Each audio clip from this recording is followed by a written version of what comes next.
You just witnessed me hijacking someone else's power meter signal, replacing it with my own in about 2 seconds. And that was by doing it manually. In fact, it could be automated to happen in about half of a second, and most people, most software, as it's currently developed, wouldn't even know. And in fact, there is no actual way to prove that it was hijacked. So how did I do it? So we just saw someone stripped of his title and I believe banned from 6 months from competition. I could be wrong on that. And what he did was he used the exact same method I was doing, but without randomization of the data to make it look real, setting it to a ridiculous number so that he could get supposedly the fastest bike in the game, or formerly the fastest. Or he did that to try and level the playing field. And there's arguments either way on what he did. Was it right? Was it wrong? Was it fair? Was it not fair? I don't care about any of that. What I'm here to do is talk about level 2 of cheating. I'm just calling it level 2. It's really just, all right, I showed that any old person can cheat using a simulator, or if they're like me, fancy it up, randomize the data, make it look real, make it undetectable. Someone else showed that they, on the same system, could intercept the Ant Plus signal and take the data and then, force in other data. And then kind of, I won't say talk down against my hack, but he just said, it's just simulating. Well, for him, it's just, I'm like, well, if you already have access to the computer, what does it matter? So why don't we do something else? Why don't we make someone else cheat? So in order to do this, you just need to be in the room or have a transceiver in the room, and then you can make other people cheat, and they won't even know. In fact, you could completely mess up someone's training and racing data completely using this method. But it all falls back onto exploiting a flaw in both Ant Plus and BLE, that in order to conserve power, they don't transmit most of the time. And you can then do a little trick to make it search. And if you make it search, if you can be the first one to respond, if you can get in there first before it finds the real signal, you win. You can fake data.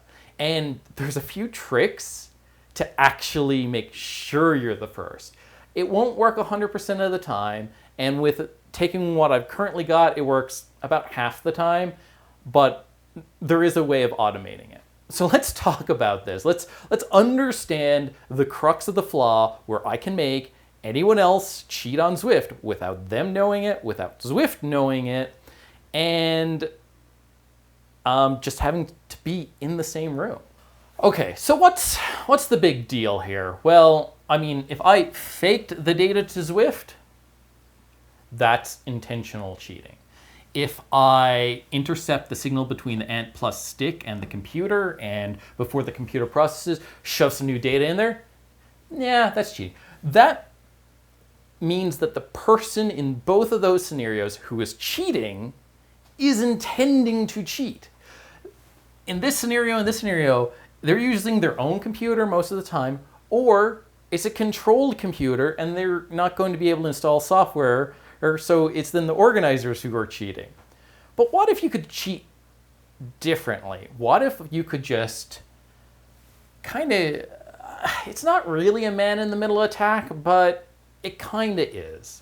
So Ant Plus transmits on regular time intervals, and they do this to save power. So even though I've drawn it kind of long here, these are actually off for like 90% of the time, and if they weren't, they would take a huge amount of power. Coin cells couldn't operate power meters if we did this. You would get 5 or 10 hours with like big rechargeable batteries, maybe 40 hours with like big chunky things. So they transmit and transmit and transmit, and the receiver wants to save power too, so it's not always listening. So it just starts listening a little bit ahead, and then it sees it, and it's like, yes, that is the data I want. So this is the power meter, and this is Zwift.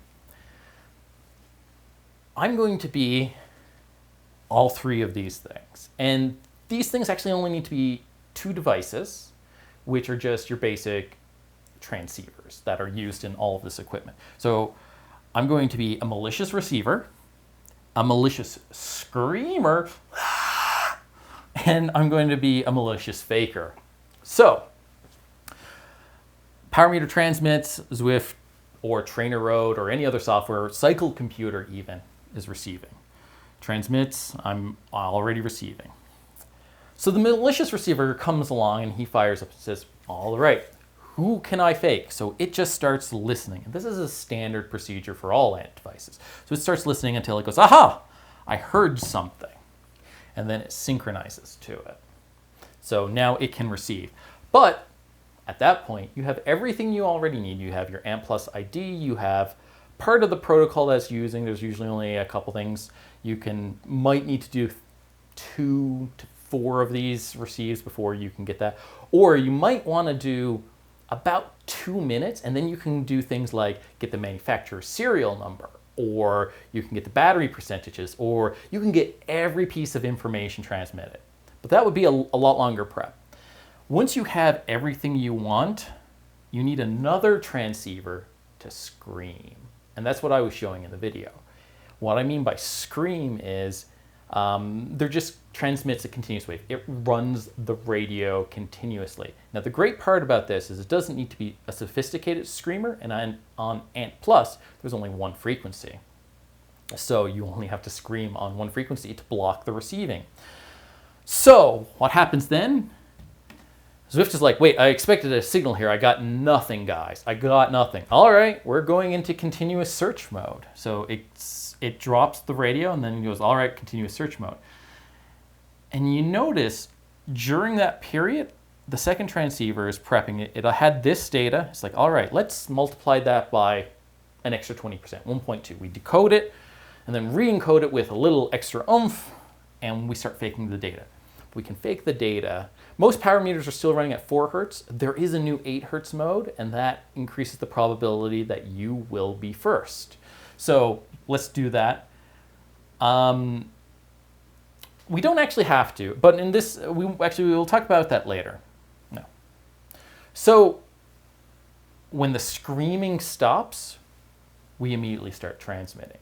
So some people will say, well, yeah, but if the screamer, is far away, but I can make the screamer more powerful. These things are only in the milliwatts. I can put an RF power amp on these, which is something that's commonly done to Nordic chips for generic 2.4 gigahertz long range stuff. So they put a 100 milliwatt power amp on it and they scream.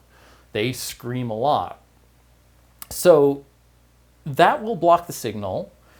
Then I immediately start transmitting. It's searching, and if I can be first, he goes, oh, well, I found it, and it's the fake data. So now he is synchronized. I caused it to shift the timing so that it meets our fake data. And our transceiver can receive the real data because it can't find itself. It's an asynchronous transceiver.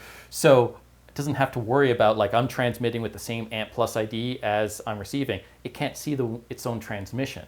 So it's guaranteed to find that real data and just keep multiplying it and then transmitting it. So you can do a bunch of things to increase your probability here. So the first thing that would mean you're easily caught with all of this is simply that your event counts won't line up.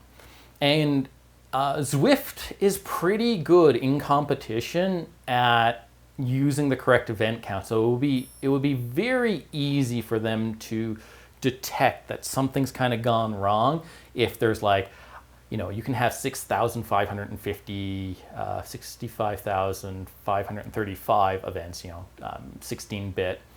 And if there's like an 8,000 count jump, they know there's something wrong. So during this period, you need to match up your event count, and you only need 1 or 2 samples to get that. But if you gather all parts, and as I mentioned, things like getting there's manufacturer pages for for what your firmware revision, what your hardware, your software revision, what your manufacturer ID is. If you gather all those, even down to like battery level, and make sure that is kind of realistic, or just make sure that you're retransmitting them when you get them, that'll do a lot for appearing to be the real signal. If something comes along and knocks out signals again, another screamer or a bad microwave in the area, possibility is that you're not going to be the first one. So doing things like multiple transmitters that are all transmitting the exact same thing, multiple ANT channels, on the same transmitter, making sure that you're transmitting the same thing. That'll go a long way to making sure that you stay first to be connected. And again, you can open 8 channels on it, and you can't receive your own. You can't see your own, so it makes it really easy to find the real signal here. What else can you do? Yeah, I mean, those are the main key things. So let's go over to the computer. I'm going to give you the high level basics of what I've done, and I'll just use as a reference code. All right, so the first thing we'll do is let's get the ANT+ simulator going. You can see here that I've got 2 set up. I'm going to make them both device IDs of 100. I'm going to turn this first one on, and my cycle computer is going to connect. Says 100 is found. Let's just go into race and see what it's saying.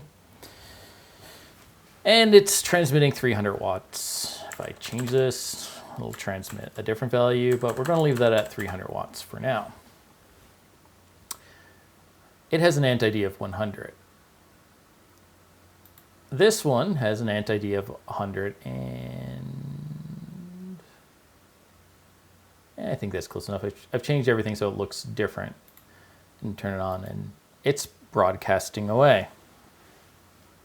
So the basics are, if we turn this one off, it goes into searching mode, and then it found it, but it's not the same one. We turn it back on, it's not going to revert back. So we have to turn off that other one in order for it to lose it. It's like, where is it? Oh, there it is, and then turns back on again. So we've got both of these transmitting right now.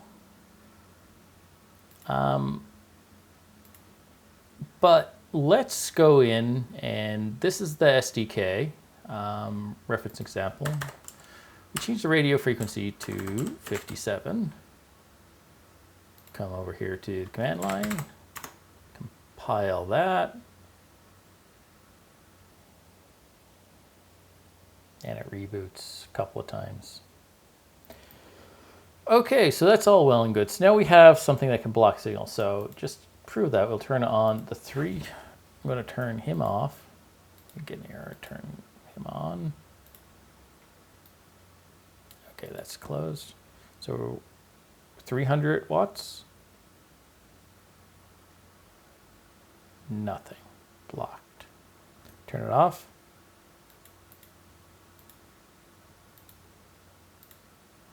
$300 watts. Turn it on. Blocked. All right, so that's exactly what we wanted. The Garmin sometimes does a very good job at keeping the timing. So it goes into a low power search mode that only searches for that window, and sometimes takes a while for it to forget it. So in this case, turning on the screamer, it blocks. Let's just turn off that second one. So we've only got the 2 transmitting. We turn it off, and now we got 300 watts. But let's turn the screamer off, or turn it on again, block it, and now we got 100 watts. And I didn't do anything to the screen, but you actually saw how it jumped because the event counter are fairly close, and then it tried to do a calculation. So yeah, it was off a bit. And it could be using some filtering techniques to enable that. This guy is having a really hard time. Well, I'll turn him off and then turn him back on again, see if he gets better. That's better. All right, so now let's turn on the screamer.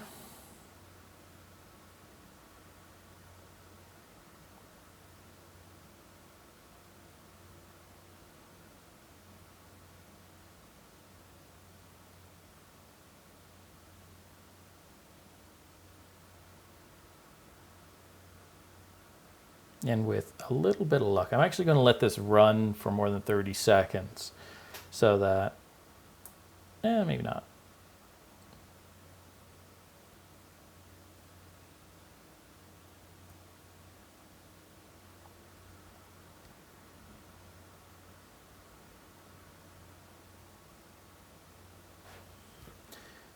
Yeah. So it's holding that timing very well. If we give it enough time, or if we're close enough to its timings, 81:31.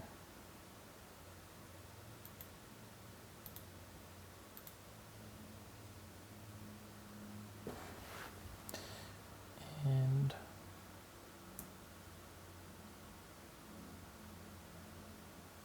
$100.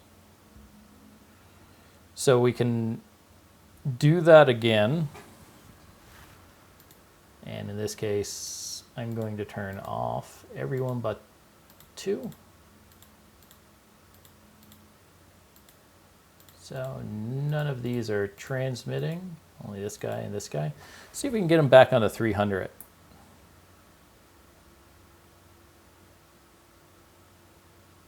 And it was the first one.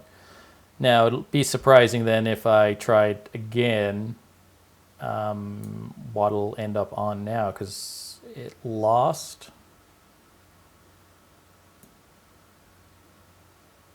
Now it's on the 100. So you can see that it's not 100% perfect, this technique, but it does certainly allow to like fake stuff out and intercept and then retransmit. And if you do it more cleverly, with better timings, yeah, you have a good possibility of flicking it back and forth. If you remember in my last video, I proposed a system by which there's a 2-key system. It's fairly similar to the PGP type encryption schemes. So there would be a key encoding it and a key decoding the request, and then it would have to give the correct response. In the event that it's just those keys, it can be shuttled back, and then the response can be shuttled forward, and it'll appear to be valid, even though the data isn't. But what if we did something a little bit tricky with this? What if we took the event number and the accumulated power, which are the key things for decoding and that power data, those are the 2 key elements that is the difference between one cyclist and another cyclist in a virtual competition like that. If we took those with the key and embedded them as part of the request, when it shuttles to that man in the middle, the problem that's going to happen is it's going to be based on its falsified events and accumulated power.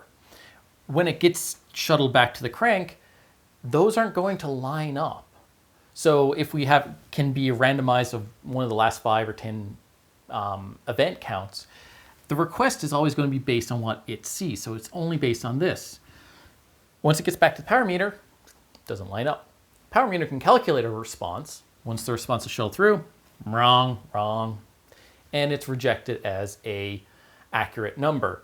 Now, there are flaws with the key method. Presumably, a lot of people didn't like the concept of regulating a power meter industry. But if you take a look at videos, the video I did about the FEA analysis on some of the asymmetric crank arms, or some of the results by GP Llama, it kind of highlights that the same tech can be on a different crank arm and produce wildly different results. So unless there's a proof of consistency, those companies shouldn't be handed keys. But there are going to be some of their models, some of those mechanical crank arms with their technology that could pass validation. So you have to prevent them from just being like, oh, I just accidentally put it in my higher end crank set, even though the higher end crank sets tend to be the ones that would fail this validation method.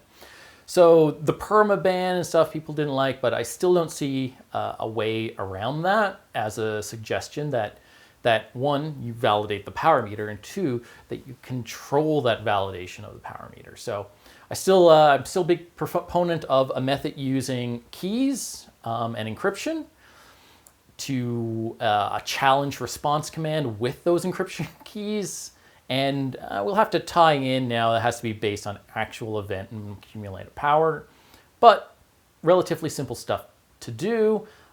There's lots of other methods you could use for validation. This is just kind of the one that seems to be the stickiest with me.